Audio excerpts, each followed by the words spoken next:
Olá, pessoal! Na aula de hoje nós vamos falar sobre a água. Apesar do nosso planeta se chamar Terra, a maior parte da superfície do planeta é coberta por água e não por terra. Cerca de 3/4 do planeta é coberto por água e 1/4 apenas por terra.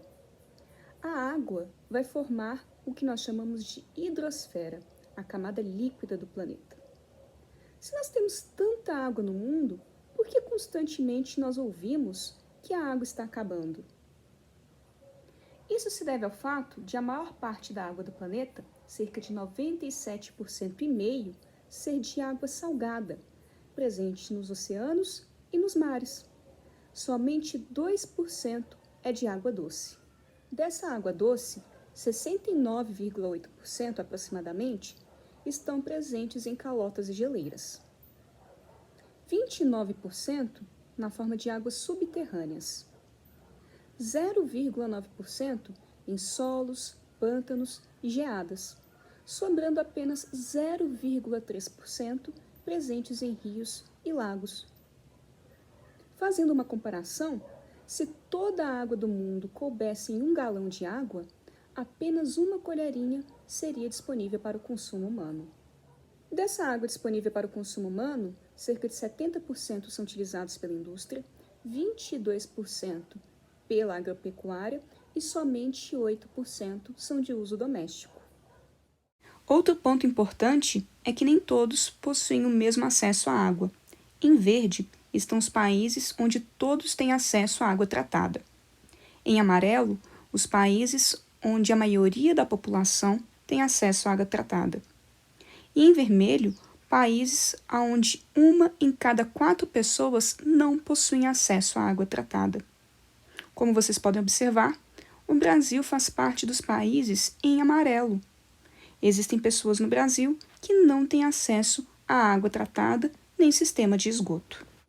Como nós podemos, então, fazer a diferença e ajudar na preservação da água? A água está por trás de tudo aquilo que consumimos.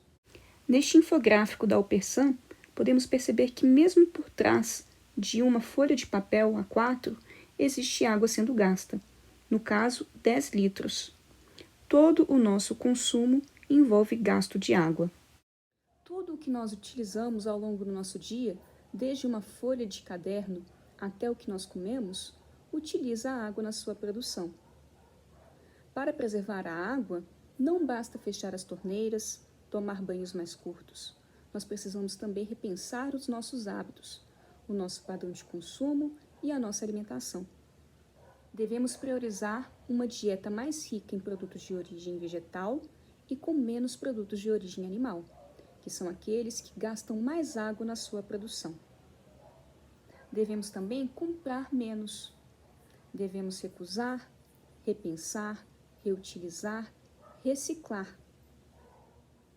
A água é tão importante porque é necessária para todos os seres vivos.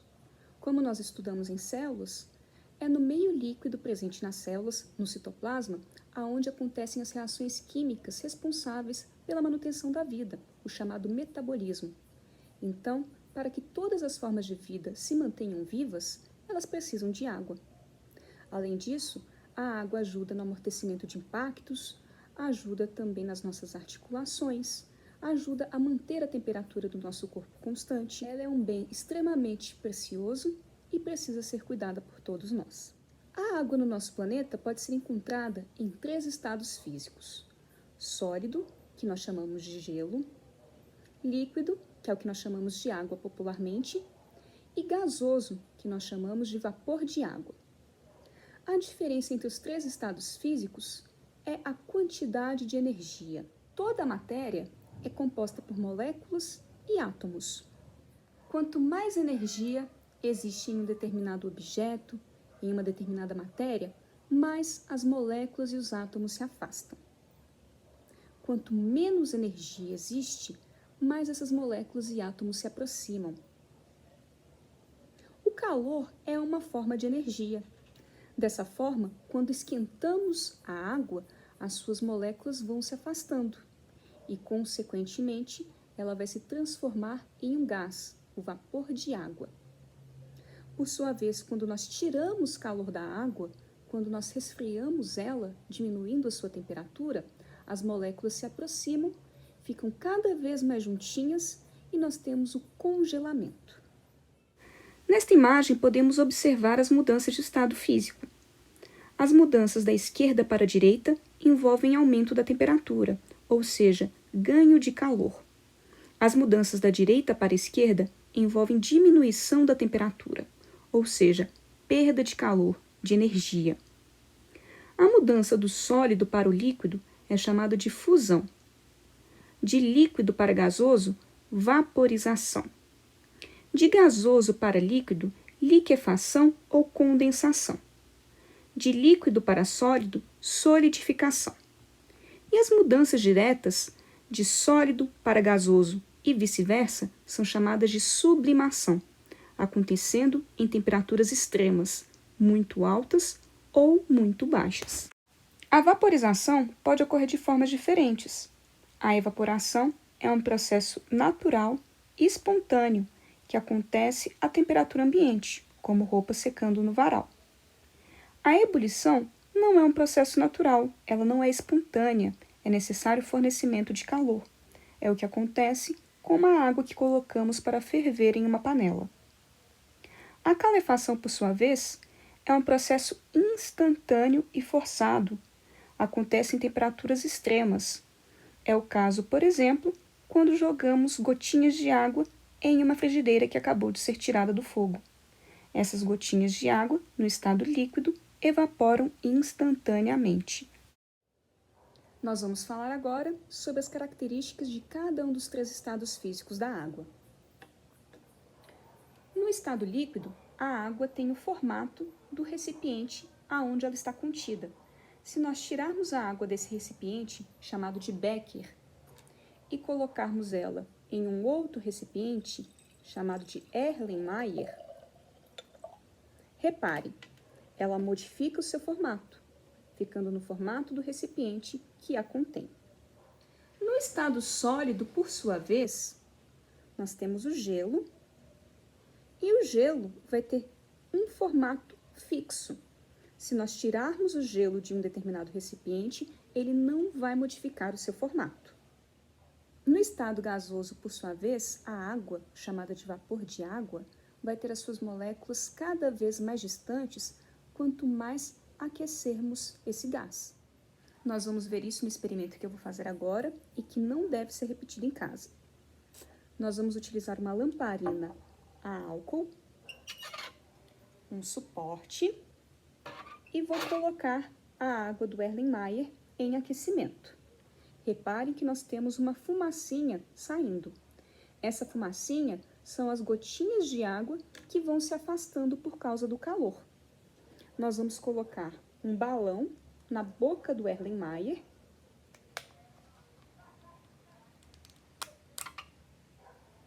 E o que vai acontecer é o seguinte: a água, no estado líquido, está se esquentando.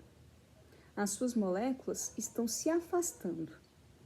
Elas vão começar a subir pela boca do Erlenmeyer e, não tendo mais para onde ir, vão começar a encher o balão. Eu vou acelerar o vídeo para que vocês consigam ver o que vai acontecer de uma forma mais rápida, porque vai demorar um pouquinho. Eu vou virar para que vocês consigam ver melhor.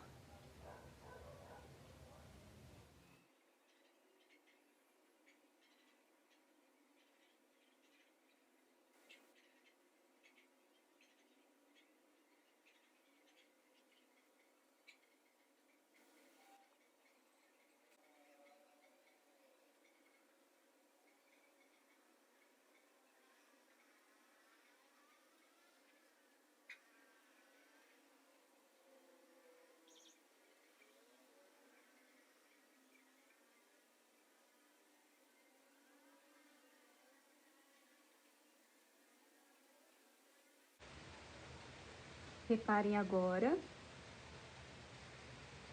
encheu mais ainda.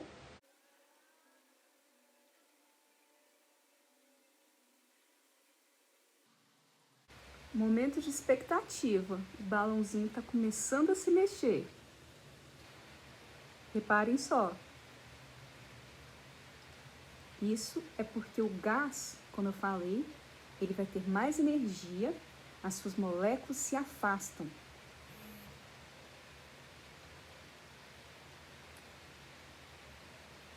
Atenção!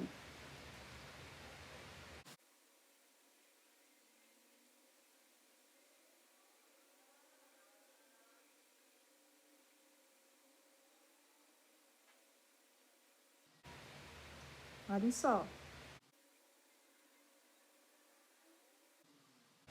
É subir.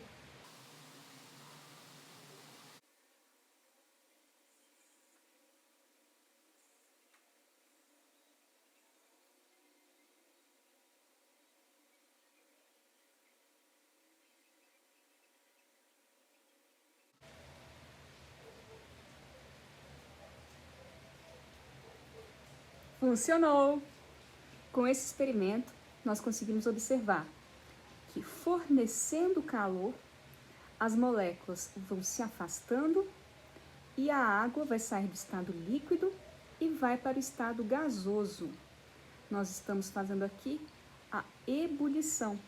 Por que ebulição e não evaporação? A evaporação, como nós vimos, acontece de forma espontânea, natural. E aqui nós estamos com uma fonte de calor. Esse daqui é um processo não espontâneo, ele é um processo forçado. Nós temos aqui uma temperatura superior a 90 graus, aproximadamente 95 graus. Então, a ebulição é um processo forçado em que é fornecida uma temperatura super elevada, ok? Aproveitando que nós estamos com essa água quente, nós vamos fazer um outro experimento. Vocês já repararam que quando tomam um banho quente demorado, o box, o espelho e o azulejo ficam embaçados? Vamos entender o porquê isso acontece. Eu vou pegar um pedacinho de espelho e colocá-lo perto dessa água que está em ebulição, utilizando essa pinça de madeira. E a gente vai observar o que acontece.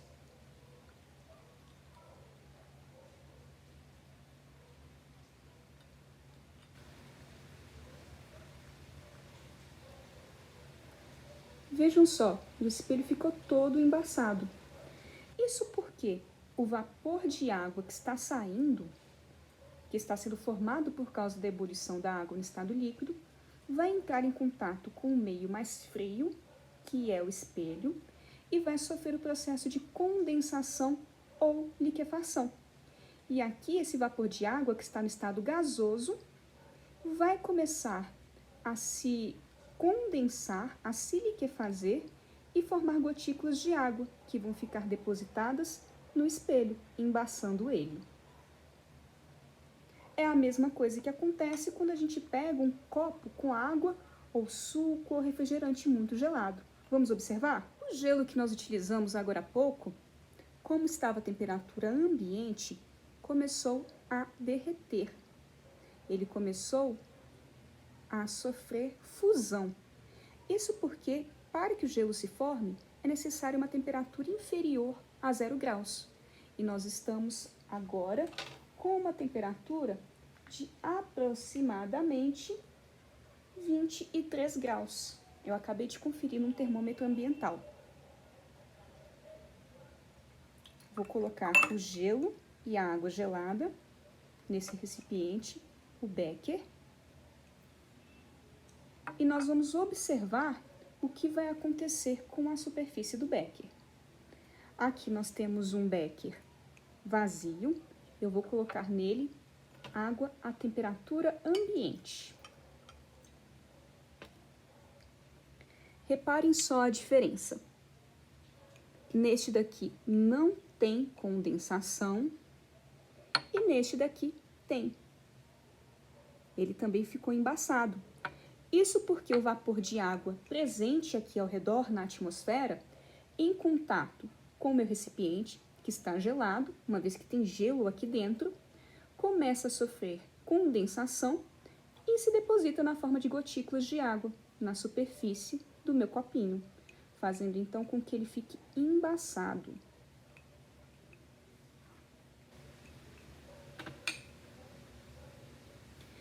Qual é a diferença entre gelo e neve? A neve é formada pelo processo de solidificação, só que não da água no estado líquido. Vai acontecer uma solidificação do vapor de água, o que é chamado de sublimação. Então, uma mudança de estado físico que vai acontecer em uma temperatura muito baixa. É uma passagem direta do gás para o sólido sem passar pelo líquido no meio do caminho. Já o gelo é formado pelo processo de solidificação da água. A água vai mudar do estado líquido para o estado sólido. Nós vamos fazer agora um experimento sobre a solubilidade da água. A solubilidade é a capacidade de dissolver substâncias, fazendo com que elas se misturem completamente à água ou algum outro solvente. Nós temos duas coisas: o solvente, que é aquele que vai dissolver, por exemplo, a água, e o soluto, que é aquele que vai ser dissolvido, que vai se misturar. Por exemplo, um pozinho de suco ou um achocolatado que a gente coloca em um leite. Nós vamos testar diferentes coisas e ver quais são solúveis e quais não são solúveis em água. Nós temos aqui 4 béqueres, que são esses copinhos de vidro.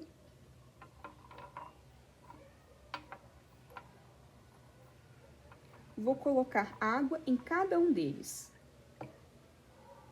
Nós vamos testar sal,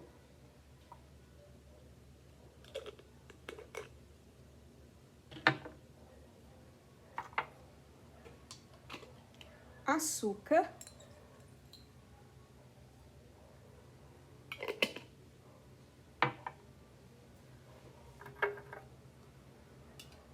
café,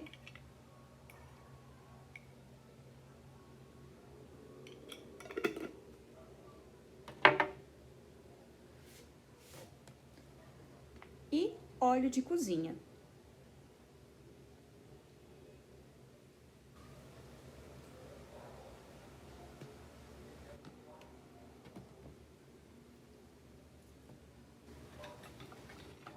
Vou utilizar um bastão de vidro para poder misturar cada um deles.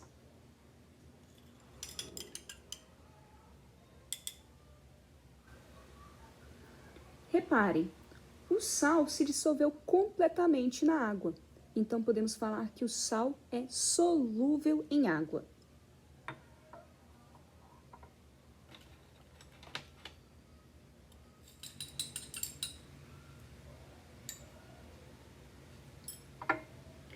O açúcar também se dissolveu completamente na água, então também podemos falar que o açúcar é solúvel em água.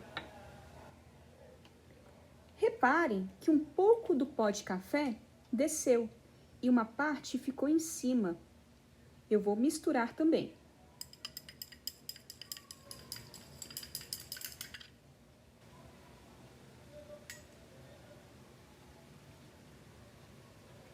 Reparem que o pó de café não se dissolveu por completo. Na realidade, com essa iluminação, não está dando para ver direito. Eu vou iluminar também com a luz do celular. Olhem só o tanto de partículas que está aqui em suspensão. Além disso, reparem que uma parte ficou acumulada lá em cima. Então, o café é pouco solúvel em água.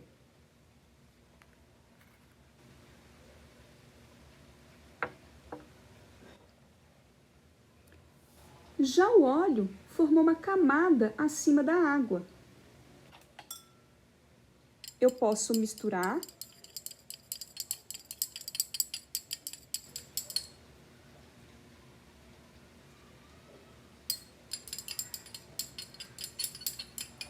Essa gota grande que foi formada acima da água vai se quebrar em gotinhas menores, mas logo elas sobem e ficam acumuladas acima da água de novo. Isso é porque o óleo não é solúvel em água, ele é insolúvel. Uma coisa que pode interferir na solubilidade também é a temperatura. Nós vamos fazer o mesmo experimento do pó de café utilizando água quente.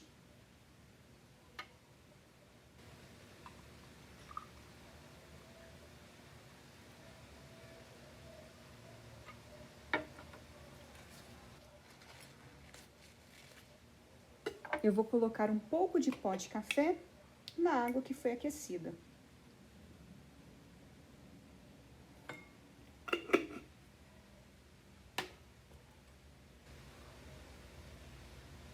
Reparem que ele já começou a descer um pouco mais do que o outro.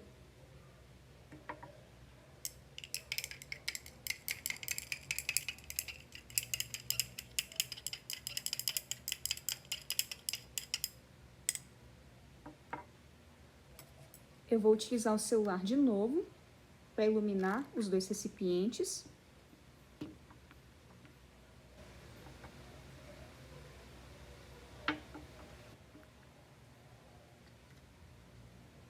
Esse daqui é o que foi preparado com a água em temperatura ambiente. Essa camada de café em cima é chamada de precipitado. Reparem como ele é grande. E este daqui foi preparado com a água aquecida. O precipitado, que é essa camada de cima, está bem menor. Dessa forma, quanto maior a temperatura, maior vai ser a solubilidade. É por isso que nós não preparamos café com a água fria, e sim com a água quente. Pessoal, por hoje era só. Eu espero que vocês tenham gostado. Curtam, compartilhem esse vídeo, se inscrevam no meu canal e quem puder e quiser me seguir, eu vou deixar a minha conta do Instagram aqui e me sigam lá também. Até a próxima!